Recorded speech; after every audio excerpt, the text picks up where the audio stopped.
The Jewish Story. This week's story from the Holocaust is taken from an article written by Klaus Mueller. Empathy through education. Connecting younger and more global generations to Holocaust memory worldwide. Klaus Mueller is an US IHRA International Holocaust Remembrance Alliance delegate and former chair of the IHRA Committee on the Holocaust. He writes, "Despite our vow never again, we have seen mass violence and genocide after 1945.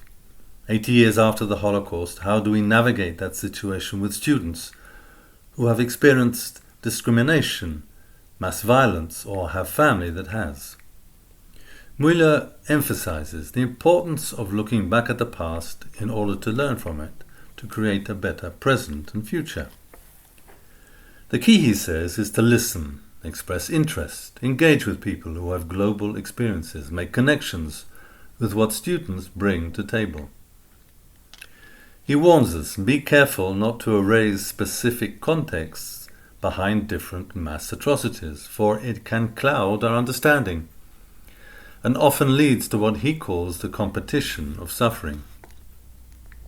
Suffering cannot be measured against each other. We do not differentiate genocides in order to develop a hierarchy of victims, but to understand tools and mechanisms used by perpetrators. One can understand from this that, according to Mueller, there are people who are interested in promoting a hierarchy of victims. However, he leaves us entirely in the dark as to who they are and what they claim. According to his premise, the only justification of a differentiation between genocides is to understand the different tools and mechanisms used by perpetrators. So it is presumably most worthy of recording if victims were murdered by machete, gas, or starved to death, beyond which seemingly nothing exists apart from those tools and mechanisms. He talks about the uniqueness of the Holocaust, but does not suggest what that is. The J word does not appear in the article. There is no Jew, no Jewish, and no Judaism. Is that by chance? I don't know. While one cannot but agree with Mueller about the importance of empathy and listening, connecting to events in the world, one cannot but get a feeling that although he talks about the importance of recognizing differentiation between events of mass murder, he puts much effort into minimalizing the differences. After visiting an American Holocaust museum a few years ago, I went up to the staff and commented that there was, in my opinion, something missing from their very impressive presentation of the Shoah. There was absolutely no mention in the museum of why the Jews and why the Germans.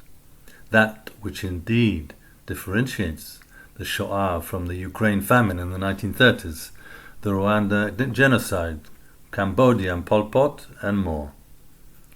The staff were totally incapable of answering the question. The question simply did not exist in their eyes. In order to relate to this, it is very important to understand that the Shoah is about more than tools and mechanisms.